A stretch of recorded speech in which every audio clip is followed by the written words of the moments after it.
ചെകുത്താന്റെയും കടലിന്റെയും നടുവിലാണ്. ശബരിനാഥിലേക്കാണ്. എല്ലാ ട്രോളാ. Social media തുറക്കാൻ പറ്റില്ല. ട്രോളൊക്കെ ആസ്വദിക്കും.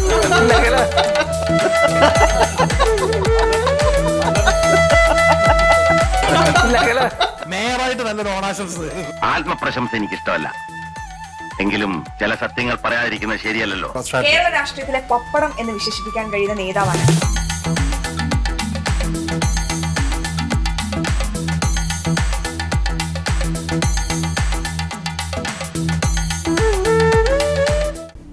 ചോദിച്ചോട്ടെ, ഇത്തവണ ഓണത്തിന് മേയർ ഇവർ രണ്ടുപേരും ക്ഷണിച്ചോ?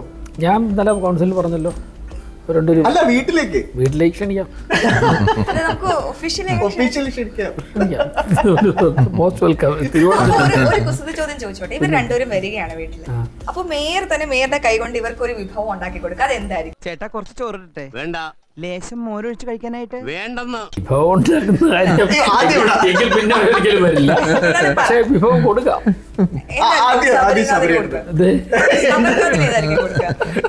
രണ്ടുപേർക്കും പായസം കൊടുക്കാം. പായസം ഉണ്ടാക്കാൻ അറിയാമോ? അത്യാവശ്യം കുക്ക് ചെയ്യാറ് അല്ലേ? വെജിനേക്കാൾ വെച്ചോണ്ട് ഫിഷ് കറിയൊക്കെ ഉണ്ടാക്കാൻ താല്പര്യം. ഏത് ഫിഷ് ഏറ്റവും ഇഷ്ടം? എനിക്ക് നമ്മുടെ നാട്ടിലെ മീനി, എനിക്ക് മത്തി, പിന്നെ നല്ല ഫിഷ് കറിയൊക്കെ, ഈ ആവടി ഫിഷ് കറിയൊക്കെ ഉണ്ടാവും. ഞാൻ പണ്ട് ബോംബെയിലുള്ളപ്പോൾ താമസിക്കുമ്പോൾ I use to cook well. എന്റെ ഫിഷും എന്റെ ഓംലെറ്റും ഒക്കെ ഭയങ്കര ഫേമസ് ആണ് ബോംബെയിൽ. Scrambled egg. അപ്പൊ ഒരു കാര്യം ചോദിക്കട്ടെ, അവിടെ ചോദിച്ച കുസൃതി ചോദ്യം ഞാനൊന്ന് ഇവിടെ പറ്റാൻ നോക്കാം. ഇവർ രണ്ടുപേരും ശബരിനാഥന്റെ വീട്ടിൽ എന്ത് മീൻ കൊണ്ടുണ്ടാക്കിയ വിഭവം കൊടുക്കും? രണ്ടുപേർക്ക് 2 മീനെ കൊടുക്കാൻ പാടുള്ളൂ. ഇങ്ങനെ വഴുതി പോകുന്ന ആളാ. വരാലോ അതെനിക്ക് ഇഷ്ടപ്പെട്ടു. പണ്ട് തിരുവനന്തപുരത്തൊരു വൻ സ്രാവാണ്. നമ്മളെ ഞാനൊക്കെ 30 ഇച്ചിരി സീനിയർ ആണല്ലോ. നമുക്ക് അറിയാവുന്നൊരു പേരാണ് മോളെ പഠിക്കുമ്പോഴേ എസ് പി ദീപക്. നമുക്ക് ഈ ഒരു പണ്ട് കേസിലൊക്കെ ടെററാണ് എസ് പി ദീപക്. പേരെല്ലാവർക്കും ടെറർ എന്ന് വെച്ചാൽ പേര് നമുക്കൊരു എന്തൊരു ഭയങ്കര സാധനമാണെന്നൊക്കെ. ആത്മപ്രശംസ എനിക്കിഷ്ടമല്ല, എങ്കിലും ചില സത്യങ്ങൾ പറയാതിരിക്കുന്നത് ശരിയല്ലല്ലോ. പക്ഷെ ഇവിടെ വന്നിട്ട് ഏറ്റവും സംയമനത്തോടെ ഇരിക്കുന്ന ഒരാളാണ്. പക്ഷെ അണിയറയും വൻ തന്ത്രങ്ങളാണ്. ഞാനീ പറഞ്ഞു പുള്ളി എന്നെ നിയമപരമായിട്ട് പറഞ്ഞില്ല, നിയമത്തിന്റെ എനിക്ക് വേറെ ഒരു പൊളിറ്റിക്കൽ സാധനം പറഞ്ഞിട്ടുണ്ട്. ശബരി പറയുന്നതെല്ലാം കൃത്യമായിട്ട് പൊളിറ്റിക്സ്. അപ്പൊ പിന്നെ അവിടെ മാത്രം ഒഴിവാക്കണ്ട, അവിടെ കൂടി ചോദിക്കാം, എന്ത് വിഭവം കൊടുക്കും? രണ്ടുപേരും വരികയാണ്, രണ്ടുപേർക്കും ഒരു വിഭവം കൊടുക്കാൻ പാടില്ല. അല്ല, എനിക്ക് അല്ല, അവർക്ക് ഇഷ്ടമുള്ള എന്താണെന്ന് പറഞ്ഞാൽ അപ്പൊ ഞാൻ 3 ഓപ്ഷൻ തരാം. ഇഞ്ചിക്കറി. അവര് പറയുന്ന ഓപ്ഷൻ ഏതാണോ അതാണ്. അത് നിങ്ങൾക്കത് മനസ്സിലായ നല്ല കാര്യം. വൈകി വന്ന വിവേകം. അപ്പൊ നമുക്ക് കുടുംബവിശേഷം ഒന്ന് കഴിഞ്ഞിട്ട് അനന്തപുരി, വികസിത അനന്തപുരി എന്നുള്ളൊരു വളരെ പ്രധാനപ്പെട്ട ലക്ഷ്യമുണ്ട്. അതിൽ കൂടി ഒന്ന് വൈഡപ്പ് ചെയ്യേണ്ടി വരും. അപ്പൊ നമുക്ക് ഞാൻ ഈ വീട്ടിലേക്ക് ഒറ്റ നോക്കുന്നത്, കാരണം എനിക്ക് ഏറ്റവും ഇഷ്ടപ്പെട്ട, എനിക്ക് ഏറ്റവും പ്രചോദനമുള്ള ഒരു സ്ത്രീ അവിടെയുണ്ട്. തലയാട്ടമല്ല. അപ്പോ ദിവ്യ എസ് അയ്യർ. അപ്പൊ ശരിക്കും നിങ്ങളുടെ വീട്ടിലെ ഓണം അല്ലെങ്കിൽ എപ്പോഴും ദിവ്യ എസ് അയ്യറുടെ വിശേഷങ്ങൾ ഭയങ്കര വൈറലാകാറുണ്ട്. അപ്പൊ എങ്ങനെയാണ് ഇവിടുന്ന് കിട്ടുന്ന സപ്പോർട്ട്? ഒപ്പം ഈ ഓണക്കാലം എങ്ങനെയാണ് ഈ കുടുംബത്തിനോടൊപ്പം ആഘോഷിക്കാൻ തയ്യാറായിരിക്കുന്നത്? സപ്പോർട്ട് നമ്മൾ രണ്ടുപേരും കണക്റ്റഡായിട്ടുള്ള 2 ഫീൽഡുകളിലാണ്. എന്നാലും വളരെ പ്രൊഫഷണലായിട്ട് നമ്മൾ കാര്യങ്ങൾ ചെയ്ത് മുന്നോട്ട് പോകുന്നു. എല്ലാവരായിട്ടും നല്ല, ഈ പറഞ്ഞ ആൾക്കാരായിട്ടൊക്കെ നല്ല ബന്ധം നമുക്ക് എല്ലാവർക്കും ഉണ്ട്. അപ്പം നമ്മളൊരു കോമൺ കോസനായിട്ട് പോകുന്നുള്ളൂ. ബാക്കി പിന്നെ പേഴ്സണൽ കാര്യം ഏത് വീട്ടിലുള്ള പോലെ തന്നെ സന്തോഷമുണ്ട്, ബഹളമുണ്ട്, അലമ്പുണ്ട്. അങ്ങനൊന്നുമില്ല, ആ പ്രായമൊക്കെ. അത് ഓണമാകുമ്പോൾ എല്ലാവർക്കും അത്യാവശ്യം ഡ്രസ്സൊക്കെ എടുക്കും, അതും അവരൊക്കെ പോയി എടുക്കും. പിന്നെ സത്യം പറഞ്ഞാൽ ഓണത്തിൻ്റെ ദിവസം ഞാൻ തുറന്നു പറയാം, ഞാൻ കഴിഞ്ഞൊരു 3-4 വർഷമായിട്ട് അമ്മയും ഞാനും ദിവ്യവരുള്ളത് ഓണത്തിന് നമ്മൾ അടുത്തുള്ള കൂട്ടുകാരൻ്റെ അവിടെ നിന്ന് നമ്മൾ സദ്യ പാക്ക് ചെയ്തുകൊണ്ട് വരുന്നതാണ്. കൃത്യമായിട്ടുള്ള തിരുവനന്തപുരം ഓണമാണ് നമുക്കുള്ളത്. കാരണം അവർ മെനക്കെടണ്ടേ, എക്സ്ക്ലൂസീവ് കണ്ടന്റ് നിങ്ങളിത് കാണുക.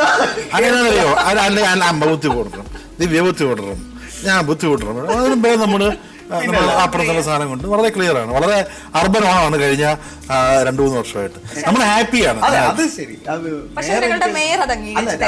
എനിക്ക് തോന്നുന്നു കഴിഞ്ഞ ഒരു ഈ മേയർ ആയതിനു ശേഷം ഒരു പക്ഷെ കുറച്ചുകൂടി ഒരു ബിസി ഷെഡ്യൂളിലേക്ക് മാറുകയാണ് അല്ലേ? വേറെ ചേട്ടൻ ആദ്യം തോന്നല്ലേ. അതെ അതെ അല്ല കുടുംബം ചേച്ചി ഞാൻ നെടുമങ്ങാടാണല്ലോ ജനിച്ചു വളർന്നത്. അപ്പം മിക്കവാറും ഓണത്തിന് അവിടെ ആയിരിക്കും. കഴിഞ്ഞ തവണ വൈഫിൻ്റെ അച്ഛൻ മരിച്ച വർഷം കൊണ്ട് ഓണം അങ്ങനെയല്ലായിരുന്നു. പക്ഷേ ഞങ്ങൾ കഴിഞ്ഞ സദ്യ അന്ന് ഓണത്തിൻ്റെ അന്ന് അവർ പറഞ്ഞ പോലെ തന്നെ ഓർഡർ ചെയ്തിട്ടാണ് ചെയ്തത്. പക്ഷെ നെടുമങ്ങ അങ്ങനെ തന്നെയാണ് കഴിഞ്ഞത്. നഗരത്തിലെല്ലാവരും കഴിഞ്ഞ ഓണം തന്നെയാണ് ചെയ്തത്. ഞങ്ങളുടെ കാലടി വാർഡിലെ കൗൺസിലും കൂടെ ആയിരുന്നു അദ്ദേഹം. ശിവകുട്ടിയാണ് അദ്ദേഹം കാറ്ററിംഗ് സർവീസ് അദ്ദേഹം ഓണത്തിൻ്റെ അന്ന് ചെയ്തിരുന്നു, പറഞ്ഞിട്ടാണ് ചെയ്തത്. പക്ഷെ നെടുമങ്ങാടാണെന്നുണ്ടെങ്കിൽ അവിടെ പിന്നെ അമ്മയൊക്കെ ഈ പരമ്പരാഗത ശൈലിയിൽ ചെയ്യുന്ന കൂടുതലും അതായിരുന്നു. പക്ഷെ കഴിഞ്ഞ അവിടെ ഇങ്ങനെ ഇത് പറഞ്ഞ് തന്നെയാണ് ചെയ്തത്.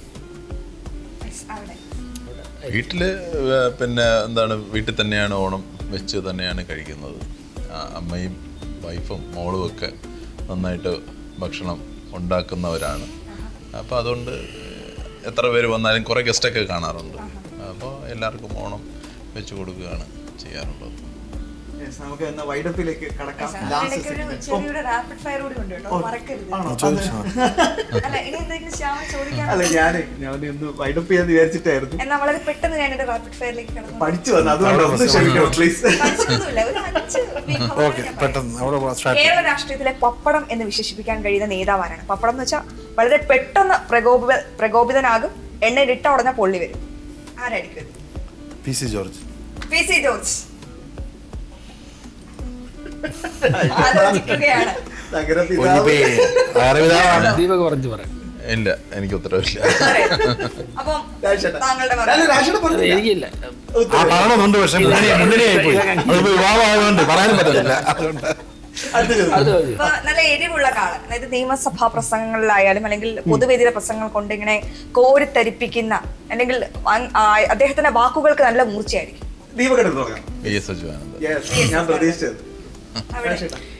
എനിക്ക് ഞാൻ ഒരുപാട് പ്രസംഗങ്ങളുണ്ട്. PK ബഷീർ മിനിസ്റ്റർ ഉണ്ടല്ലോ, അദ്ദേഹം MLA ആയിരുന്നപ്പോൾ ഉള്ള പ്രസംഗങ്ങൾ ചിലത് ഞാൻ ആസ്വദിച്ചിട്ടുണ്ട്. അല്ലെങ്കിൽ നമ്മുടെ ഷംസീർ സ്പീക്കർ ആവുന്നതിന് മുൻപ് റിയാസ് മിനിസ്റ്ററും ഷംസീർ MLA ഒക്കെ ആയിരുന്നു. അപ്പോഴൊക്കെ ഉള്ള അദ്ദേഹത്തിൻ്റെ ചില പ്രസംഗങ്ങളുണ്ട്, അത് ഞാൻ വളരെ നന്നായിട്ട് ആസ്വദിച്ചു. ഏറനാട് ശൈലിയിലുള്ള PK ബഷീറിൻ്റെ പ്രസംഗം. എനിക്ക് ഇച്ചിരി കോണ്ടന്റ് ഉള്ള സ്പീച്ച് KN ഖാദർ ഏറ്റവും നന്നായിട്ട് ഇപ്പം ഏത് വിഷയത്തെ കുറിച്ചാണെങ്കിലും ഒക്കെ അദ്ദേഹം പറയുന്നത് സ്റ്റഡീഡ് ആയിട്ടുള്ള, ഇപ്പം അദ്ദേഹം മതത്തെ കുറിച്ച് പറയുന്നത് അദ്ദേഹത്തിന്റെ സ്പീച്ച് കേൾക്കാൻ ഭയങ്കര ഇഷ്ടമാണ്. സാവധാനം പ്രത്യേകിച്ച് അതേപോലത്തെ. അപ്പം ഇനി കേരള രാഷ്ട്രീയത്തിലെ ഏറ്റവും സ്വീറ്റസ്റ്റ് നേതാവ്, നല്ല പാൽപ്പായസം പോലുള്ള നേതാവ്, അദ്ദേഹത്തെ അടുത്തറിഞ്ഞാൽ വളരെയധികം സ്നേഹിക്കാൻ തോന്നും, അങ്ങനെ എപ്പോഴും സ്നേഹം മാത്രം തോന്നുന്ന ഒരു രാഷ്ട്രീയ നേതാവ് ഉണ്ടോ കേരളത്തിൽ? നിങ്ങൾ എന്റെ പേര്, ഞാൻ ദീപകന്റെ പേര്.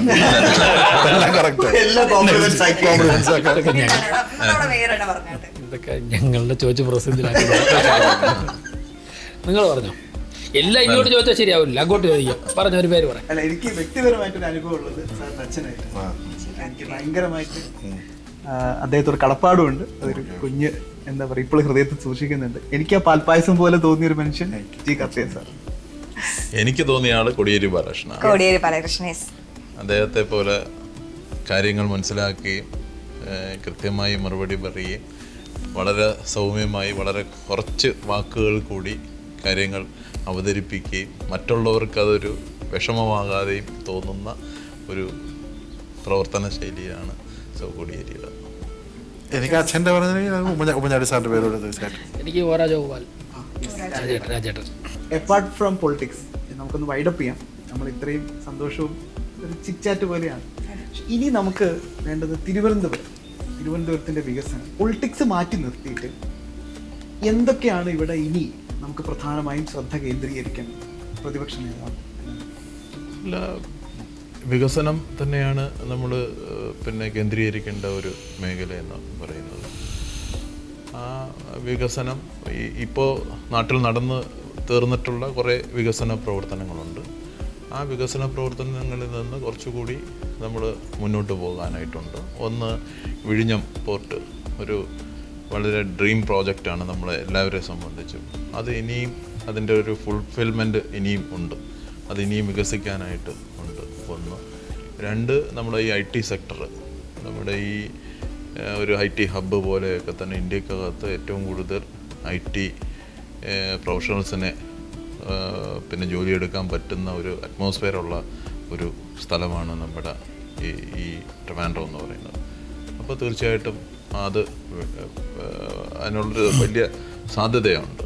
അതുപോലെ തന്നെയാണ് നമ്മുടെ ഇവിടെ ഒരു ആരോഗ്യ മേഖലയ്ക്കകത്തും വലിയ ഒരു വളർച്ച നമ്മൾ ആരോഗ്യ മേഖലയ്ക്കകത്ത് നമ്മൾ കൈവരിക്കാൻ വേണ്ടിയിട്ട് പറ്റിയിട്ടുണ്ട്. അവിടെയും ഇനിയും ഈ പറയുന്ന പോലെ തന്നെ കുറേ കൂടി വലിയ പ്രൊഫഷണൽസ് വരുന്ന തരത്തിലേക്ക് ഒരു ലോക നിലവാരത്തിലുള്ള ഒരു ആരോഗ്യ മേഖല യഥാർത്ഥത്തിൽ നമുക്ക് വളർത്തിയെടുക്കാൻ വേണ്ടിയിട്ടുണ്ട്. പിന്നെ വരേണ്ട പ്രധാനപ്പെട്ട മറ്റൊരു ഭാഗമെന്ന് പറയുന്നത് വിദ്യാഭ്യാസ മേഖലയാണ്. വിദ്യാഭ്യാസ മേഖല നമ്മൾ നേട്ടങ്ങളെല്ലാം ഉണ്ട്, ഇല്ല എന്ന് പറയാൻ പറ്റില്ല. പക്ഷേ ഇനിയും ഈ പ്രത്യേകിച്ച് ഹയർ എഡ്യൂക്കേഷൻ സെക്ടർ ഇനി നന്നായിട്ട് വികസിച്ചുകൊണ്ടേ പോകാൻ വേണ്ടിയിട്ട് പറ്റുള്ളൂ. അതിനോടൊപ്പം ഇതെല്ലാം ഒരു തൊഴിലാളി വർഗത്തിൻ്റെ ഒരു സാധാരണ ആളുകളുടെ അവരെ ബുദ്ധിമുട്ടിപ്പിച്ചുകൊണ്ടാകരുത്.